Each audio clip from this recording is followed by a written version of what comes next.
آپ سوال پوچھنا چاہتے ہیں آپ برابر آپ پوچھ سکتے ہیں مفتی صاحب سے. کال کرنے کے لیے آپ کے ٹی وی اسکرین پہ ہمارا نمبر شو کر رہا ہے. آپ ہمیں اس نمبر پہ کال کریں.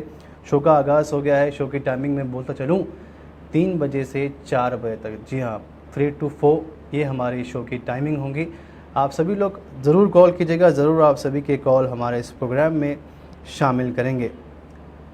شو کا آغاز کرتے ہیں اور پہلا جو سوال میرے پاس آیا ہے مفتی صاحب, ٹی شرٹس کا جو آج کل معاملہ ہو گیا ہے. بہت سارے لڑکے بولے آپ نماز پڑھنے کے ٹی شرٹس بہت زیادہ پہن کر آتے ہیں, چاہے وہ ہاف سکن کی ہوں یا پھر کچھ پرنٹ, اگر بولے آپ سامنے کچھ پرنٹ ہوتا ہے ٹی شرٹ کے, کیا اس سے نماز ہوں گی؟ لیکن اس سے پہلے ہم ایک کالر کو شامل کرتے ہیں اور دیکھتے ہیں ہمارے ساتھ لائن پہ کون ہے. السلام علیکم. السلام علیکم. ہلو. جی السلام علیکم. السلام علیکم. وعلیکم السلام. اب میں جی سے بات کر رہا ہوں. جی بات کریں. میرا مفتی صاحب سے سوال تھا. جی تراویح پڑھتے ٹائم پہ جب لمبے تراویح مفتی صاحب پڑھاتے رہتے, جی جب نیند کی جھوٹ کے لیے تو تراویح یہ قبول ہوتے یا نہیں؟ چلے ٹھیک ہے. کہاں سے بات کر رہے ہیں آپ؟ جرے سے بات کر رہا ہوں, حیدرآباد. کوئی اور بھی سوال ہے آپ کا؟ نہیں بس چلیے ٹھیک ہے. بہت شکریہ کال کرنے کے لیے, بہت بہت شکریہ. تراویح پڑھتے وقت اگر ہمیں نیند آ جائے یا پھر نیند کی ایک جھپکی آ جائے تو کیا تراویح اس سے ہماری مکمل ہوتی ہے؟ کوشش یہ ہونی چاہیے کہ انسان مکمل توجہ کے ساتھ اور پوری یکسوئی کے ساتھ نماز پڑھنے کا اہتمام کرے. لیکن انسان اگر پوری کوشش کر رہا ہے اور پوری یکسوئی کے ساتھ نماز پڑھ رہا ہے, لیکن کسی وجہ سے تھکان کی وجہ سے یا لمبی قرات کی وجہ سے, رکعت کے لمبی ہونے کی وجہ سے اگر کھڑے کھڑے نیند کی جھپکی آ گئی تو اس کی وجہ سے نماز پہ کوئی اثر نہیں پڑے گا اور نماز فاسد بھی نہیں ہوگی. رہا مسئلہ نماز کے قبول ہونے کا نہ ہونے کا, تو یہ اللہ تعالیٰ کے اختیار میں ہے. اللہ تعالیٰ کس کی نماز کو قبول کرتے ہیں کس کی نہیں کرتے ہیں وہ اللہ ہی بہتر جانتے ہیں. ہم بندوں کی یہ کوشش ہونی چاہیے کہ بہتر سے بہتر نماز پڑھے جہاں تک ہمارے لیے ممکن ہو سکے. باقی قبول ہونا نہ ہونا یہ اللہ تعالیٰ کے اوپر چھوڑ دے. اللہ تعالیٰ جب ہم کو مسجد بلایا ہے اور نماز پڑھنے کی توفیق دیا ہے تو اللہ کی کریم ذات سے ہی امید ہے کہ اللہ تعالیٰ اس کو قبول بھی فرمائیں گے. آمین. بہت شکریہ کال کیا تھا آپ نے. کال کیجئے. ناظرین آپ سبھی سے ادباً گزارش ہے کہ اگر کوئی بھی مسئلہ ہو یا پھر آپ کچھ بھی پوچھنا چاہتے ہیں تو مفتی صاحب ہمارے ساتھ اسٹوڈیو میں تشریف فرمائیں. آپ بے شک آپ پوچھ سکتے ہیں. ٹی وی اسکرین پہ ہمارا نمبر آپ کو شو کر رہا ہے. شو کی ٹائمنگ 4 بجے تک ہوں گی, یاد رکھیں, یعنی کہ 4. تو یاد رکھیں 4 بجے تک ہمارے شو کی ٹائمنگ ہوں گی. مفتی صاحب کال آنے سے پہلے ایک سوال آیا تھا میرے پاس کہ ٹی شرٹ کا جو پرنٹ ہوتا ہے اکثر ٹی شرٹس کے اوپر, تو کیا اس سے بھی نماز قبول ہوتی ہے؟ اللہ تعالیٰ نے قرآن کریم میں فرمایا خُذُوا زِینَتَکُمْ عِنْدَ کُلِّ مسجد, کہ نماز پڑھتے وقت زینت اختیار کرو. یعنی نماز ایسے لباس میں پہننا چاہیے جس کے پہننے سے زینت حاصل ہوتی ہو اور جس کے پہننے سے ایک طرح کی شرافت کا اظہار ہوتا ہے. چونکہ ہم اللہ کے دربار میں جا رہے ہیں, اللہ کے سامنے ہم کو ٹھہرنا ہے, تو اللہ کے سامنے جب ہمیں ٹھہرنا ہے تو لباس ایسا ہونا چاہیے جو اللہ تعالیٰ کو بھی پسند آئے, اور ایسا ہونا چاہیے جو ساتر ہو اور ستر کو چھپا لے. بعض لوگ ٹی شرٹ اور جینس پینٹ جو پہنتے ہیں جب رکوع اور سجدے میں جاتے ہیں تو پیچھے کا حصہ بہت زیادہ واضح نمایاں نظر آتا ہے. ایسی صورت میں تو نماز ہی درست نہیں ہوگی. بہر صورت ٹی شرٹ میں نماز تو ہو جائے گی, لیکن بہتر یہ ہے کہ فل لباس پہنا جائے اور اچھا سے اچھا لباس پہن کر نماز پڑھی جائے. چلیے بہت شکریہ. کالوں کو شامل کرتے ہیں. السلام علیکم. السلام علیکم. جی ہلو. السلام علیکم. وعلیکم السلام. جی آپ سبھی کو میری طرف سے رمضان مبارک بھائی. آپ کو بھی بہت بہت مولانا جناب. کیا نام ہے آپ کا؟ جی میرا نام آصف ہے بھائی. کہاں سے بات کر رہے ہیں آصف صاحب؟ کاروان سے بات کر رہا ہوں میں. جی کچھ سوال ہے آپ کا؟ جی ہاں مفتی صاحب سے میرا سوال یہ ہے صاحب, اگر